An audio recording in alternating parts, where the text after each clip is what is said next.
Hello friends, I am so glad to have you back for another video in this series.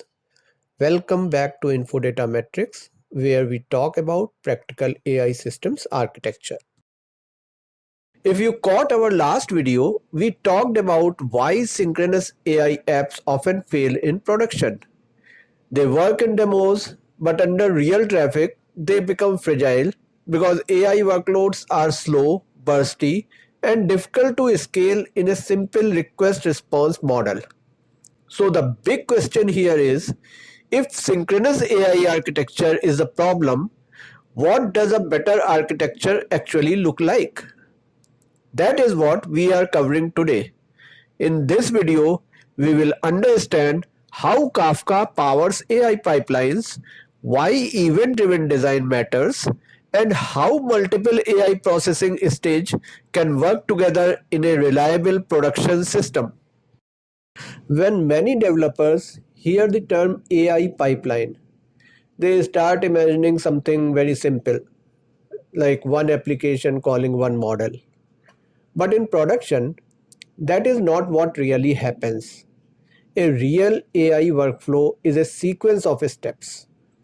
First, the system receives the request and validates the input. Then it may extract text or generate embeddings, then call an LLM, store metadata information, then update indexes and notify the user. So an AI application is not just one API call, it is a pipeline of events. And once you start thinking about it as a pipeline instead of a single request, Kafka starts to make much more sense. So the question here is, what is an AI pipeline? Let me try to define it simply. An AI pipeline is a sequence of processing steps that transforms raw input into useful AI-driven output. For example, imagine a user uploads a document and wants a summary. That one action can trigger multiple stages like text extraction, chunking, embedding generation, prompt construction, LLM summarization, and storage of the final result. And here is the most important part. Remember, not every stage has the same speed, not every stage has the same cost as well, and not every stage fails in the same way. Text extraction may be fast, an LLM call may take many seconds, embeddings generation may need retries, and storage may fail for an entirely different reason. If we force all of that into one live request handler, the whole chain becomes fragile. If one step slows down, the API hangs. If one dependency fails, the user feels the failure immediately. So the real goal is to break that chain. Now let's understand the role of Kafka. Kafka serves as the system's event backbone. Its primary role is to decouple services.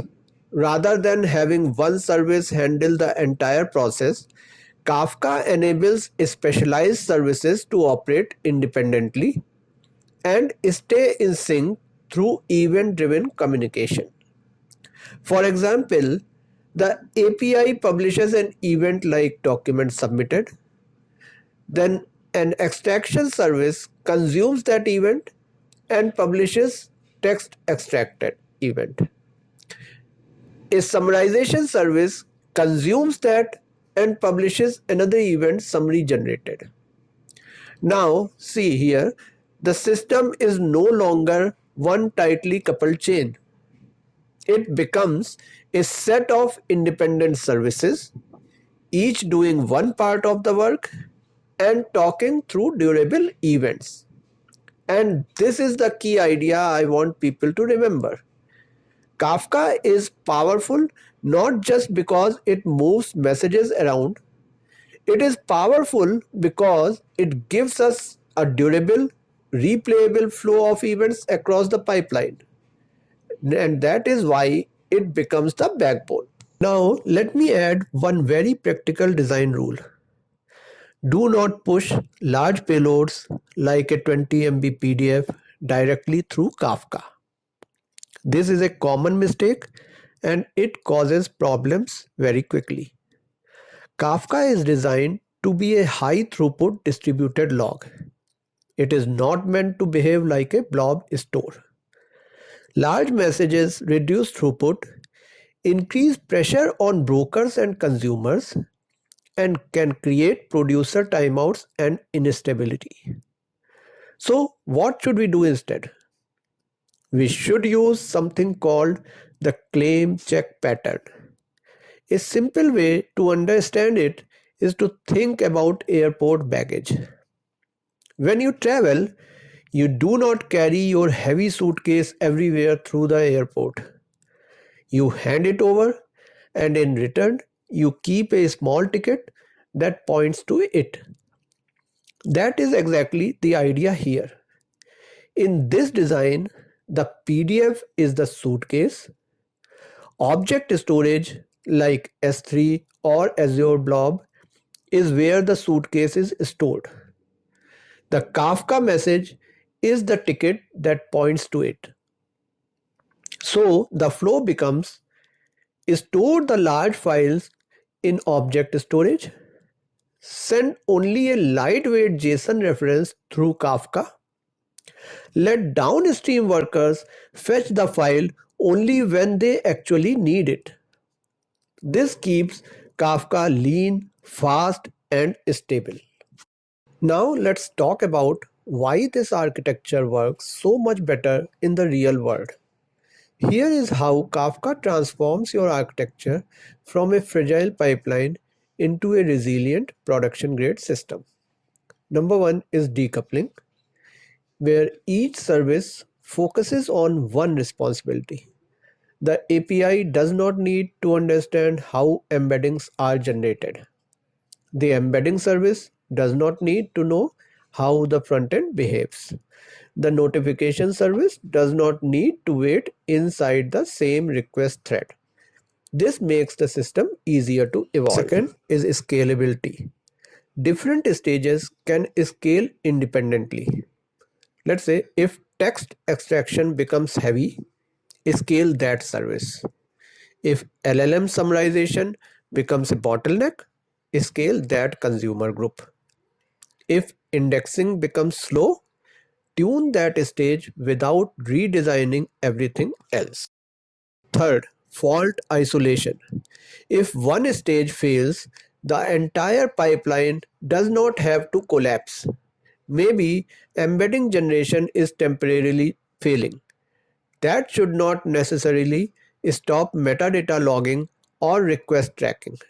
Kafka helps isolate failures between stages. Fourth, buffering. AI workloads are bursty. Sometimes nothing happens for a while, and then suddenly hundreds of requests arrive almost at the same time. Without Kafka, that burst hits every downstream system immediately. A sudden spike in uploads or prompts can overwhelm downstream services. Kafka acts as a buffer, allowing events to queue and be processed at a controlled rate. Number 5, replay. This is one of the most powerful benefits.